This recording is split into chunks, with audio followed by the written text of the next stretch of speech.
दूसरा इख्तलाफ उनसे हुआ जनरल फैज़ के ऊपर। अब मैं आज सारी कौम के सामने रखना चाहता हूं जो हकायक क्या थे। मेरा जनरल फैज़ को उस वक्त मैं समझता था कि क्योंकि 2021-22 की सर्दियां हमारे लिए बड़ी मुश्किल होंगी, मैं चाहता था, क्योंकि अफगानिस्तान का फॉल आउट आना था, मैं ये चाह रहा था कि उनको ये सर्दियों तक जनरल फैज़ को रखा जाए, क्योंकि अगर सबसे मुश्किल टाइम है तो जो सबसे एक्सपीरियंस्ड आपका इंटेलिजेंस का चीफ है उसको होना चाहिए, आपका बेस्ट खिलाड़ी होना चाहिए। मुझे तब से खौफ था दहशत गर्दी का। मैंने बार बार जनरल बाजवा से भी बात की, मैंने अपनी कैबिनेट को भी बताया कि सर्दियां हमारे लिए मुश्किल हैं, क्योंकि एक पूरी तारीख में देख रहा था, मुझे तो पूरी बैकग्राउंड पता है इसकी।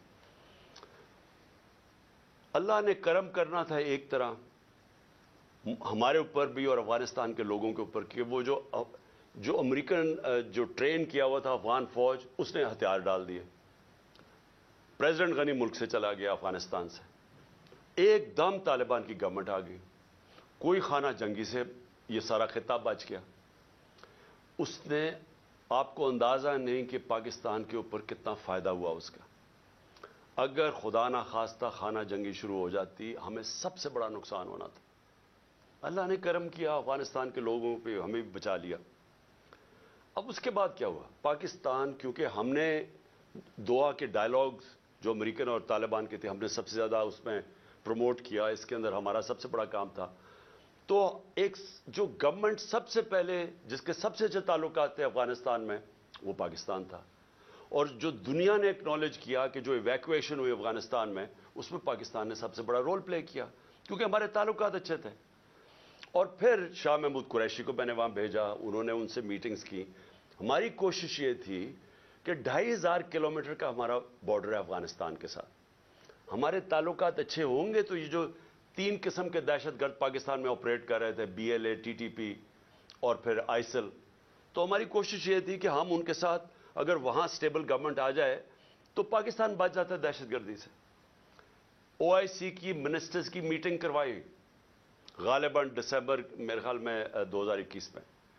अफगानिस्तान को टॉपिक रखा, दुनिया को बताया कि अफगानिस्तान की स्टेबिलिटी जरूरी है, जिसमें एक हमने अपनी वजह बताई कि पाकिस्तान में दहशतगर्दी कंट्रोल करने के लिए स्टेबल अफगानिस्तान जरूरी है। कॉन्फ्रेंस करवाई। उसके बाद क्या हुआ कि उसके बाद बदकिस्मती से रजीम चेंज आ गई और हमारी गवर्नमेंट को हटाया गया। जब हमारी गवर्नमेंट को हटाया गया तो उससे पहले हमारी मीटिंग हुई। मैंने जनरल बाजवा और ISI चीफ थे, अब मुझे ये नहीं याद कि उस वक्त जनरल फैज़ आ गए थे या ये जनरल नदीम थे, लेकिन जनरल बाजवा थे और मैंने और हमने बैठ के गुफ्तगू की कि अब जब अपनी अफगानिस्तान में एक प्रो पाकिस्तान गवर्नमेंट है, यानी एंटी नहीं है, क्योंकि गनी एडमिनिस्ट्रेशन तो पाकिस्तान के खिलाफ थी, जब वो आ गई है तो हमें कोशिश करना चाहिए।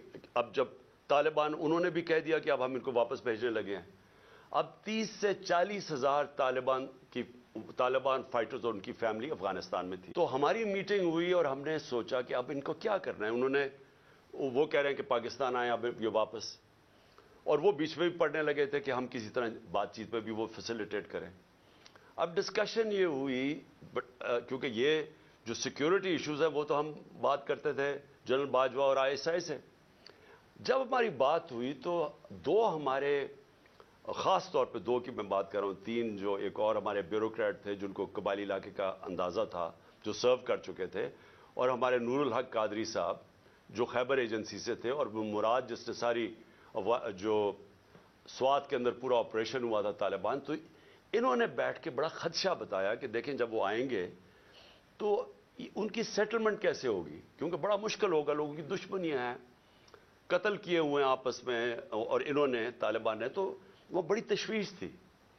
तो ये फैसला किया गया कि हमारे जो कबायली इलाके के MNAs और वो बैठ के हमारी सिक्योरिटी फोर्सेस फैसला करेंगी कि इनको रिहेबिलिटेट कैसे करना है। ये भी सोचा कि इनके लिए पैसे खर्च करेंगे, क्योंकि 2 ही है ना, या हम उनको मार दें सारों को खड़ा करके, और या फिर उनको सेटल करें और उनसे कोई एग्रीमेंट करें। ये तो, इसके अलावा तो तीसरा कुछ नहीं था। तो हमने उनसे ये बात हुई और वो बदकिस्मती से बात आगे बढ़ी नहीं, क्योंकि और चीज़ें आ गई, और आप सब जानते हैं रजीम चेंज के अंदर और चीज़ें आ गई। اس کے بعد ہماری گورنمنٹ چلی گئی. 2022 کی جون کے اندر ملاکنڈ کے اندر مسئلہ آ گیا سوات کے اندر.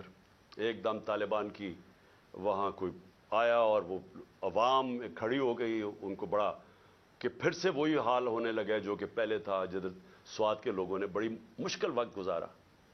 تو تب تشویش ہوئی اور میں نے جون کے اندر پھر میٹنگ کی اپنے پختونخوا کے ایم این ایز اور ایم پیز کے ساتھ. کے پی ہاؤس کے اندر اسلام آباد میں میٹنگ کی اور ان کو سب خدشہ تھا کہ یہ ایک نیا فینومینا پھر آ رہا ہے. یہ جو طالبان آ رہے ہیں وہاں سوات کے اندر جو ہو رہا ہے, اور پھر لیٹرز لوگوں کو آنے شروع ہو گیا کہ پیسے کے. اور پھر ہمارا ایک ایم پی تھا, اس کو گولیاں لگیں وہاں دیر کے اندر.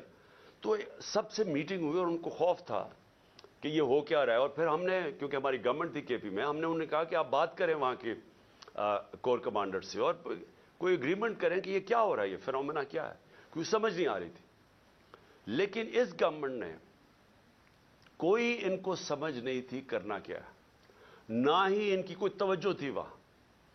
انہوں نے جب جون میں وہاں سے خدشہ ہوا کہ یہ ہو رہا ہے, یہ کیا فینومینا ہے, کیونکہ بارڈر تو گورنمنٹ کے ہاتھ میں نہیں ہے پختونخوا کے, تو ان کے اندر کوئی کسی کو نہ سمجھ تھی نہ کسی کا انٹرسٹ تھا.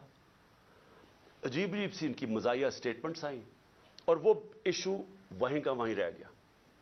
اب یہ ایشو آہستہ آہستہ بڑھنا تھا, اور اب جدھر یہ پہنچ گیا ہے, مجھے اب ہوا کیا, جب پولیس پہ جب یہ اٹیک ہوا مسجد کے اندر, تو ابھی وہ لوگ, وہ بیچارے جو, میں پھر سے آج سب کے سامنے, ہم سب کو تکلیف ہے کہ جس طرح کی ہم نے وہ سینز دیکھے ہیں اور جس طرح وہ پولیس والوں کے اوپر ایک غصہ اور ایک غم طاری ہوا تھا, وہ ہم نے دیکھا سب نے.